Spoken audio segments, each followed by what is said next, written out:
ভিন্নতা বলতে একটা বড় অ্যাডিশন হচ্ছে আমাদের ভেন্যু একটা বেড়েছে কক্সবাজারে, এবার আচ্ছা। ওপেন এয়ার স্ক্রিনিং হচ্ছে।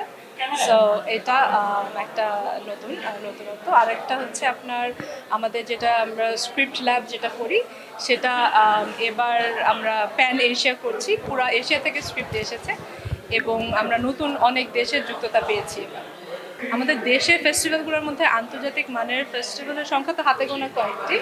সো সেটার মধ্যে যদি আমরা দেখি যে ঢাকা ফেস্টিভ্যাল ডেফিনেটলি ওই স্ট্যান্ডার্ডটা মেনটেন করে, কিন্তু সবাই আবার সেটা মেনটেন করছে না। যেমন জাজমেন্ট করতে গিয়ে আমি যেটা দেখি যে ঢাকা ফেস্টিভ্যালে হচ্ছে সবাই একসাথে জুরিরা দেখছে, তারপরে জুরিরা একসাথে আলোচনা করে একটা উইনার সিলেক্ট করেছে। হ্যাঁ, বাট অন্যান্য অনেক ফেস্টিভ্যালে আমি এরকমও দেখেছি যে জুরিদেরকে একভাবে করে স্ক্রিনার তো পাঠিয়ে দেওয়া হচ্ছে এবং তারপরে তাদের মধ্যে কোনো আলোচনা হচ্ছে না।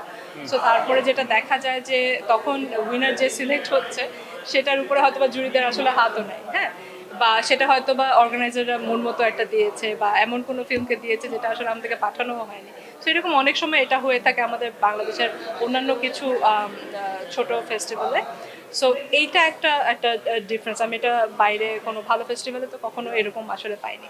সো আমাদের এটা আসলে আমরা যদি নিজে এটা শুধু আমাদের ইন্টেনশনের ব্যাপার। আমরা যদি চাই আমাদের এই জার্নি প্রসেসটাকে স্বচ্ছ করতে এবং বেটার করতে, তাহলে আমরা আমরা পারবো। এটা এখানে কোনো বড় সড়ো টাকা পয়সা স্পন্সরশিপের কোনো ব্যাপার না। এটা আসলে আমাদের নিজেদের ওয়ার্ক এথিক্সের ব্যাপার। সব দেশে কিন্তু আপনি দেখবেন যে সরকারিভাবে একটা বড় পৃষ্ঠপোষকতা করা হয় ফেস্টিভ্যালগুলোকে, স্পেশালি সবচেয়ে বড় বা সবচেয়ে বেশি যেগুলোকে আমরা বলতে পারি যে হেরিটেজ ফেস্টিভ্যাল। আমাদের এটা যেমন সে 92 থেকে আসছে, সো এটা আমাদের একটা হেরিটেজে পরিণত হয়েছে।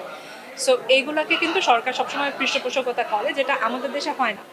আমাদের দেশে আমাদের প্রতিবার একদম ভিক্ষা করতে হয় বেসিক্যালি।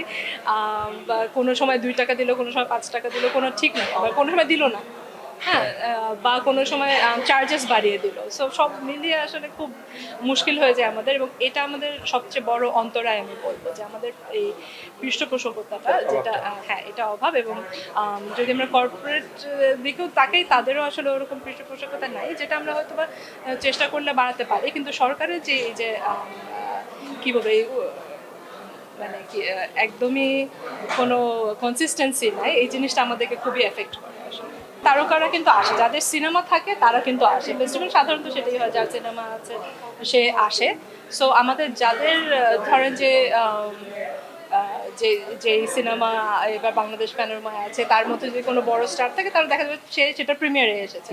তো প্রিমিয়ারের আগে কিন্তু আমরা এরকম করে ছোটো করে প্রেস মিটগুলো করি, প্রেস কনফারেন্সগুলো করি।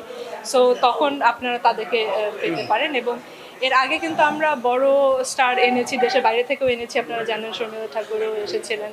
সো এরকম বড় স্টার আমাদের থাকে, কিন্তু হ্যাঁ প্রেস কনফারেন্সে পাবেন না হয়তো বা এখানে, যেহেতু এখানে শুধুমাত্র আমাদের আয়োজকরাই ছিল। বাট আপনি ওপেনিং ক্লোজিং বা প্রিমিয়ারের আগে ওনার থাকে, শাকিব খানের সিনেমাও থাকে, এবং আমি যাচ্ছিলাম যখন তখনও আমরা পেয়েছি। হ্যাঁ, সো আমাদের সাথে তো আবার বাইরের যে জাজরা থাকে তারা এই জনরার সিনেমাটা আসলে ওভাবে করে নিতে পারেন না, কিন্তু থাকে। আমরা বাংলাদেশ প্যানোরামাতে যে 10টা সিনেমা থাকে তার মধ্যে কমার্শিয়াল ফিল্ম প্রতিবারই থাকে।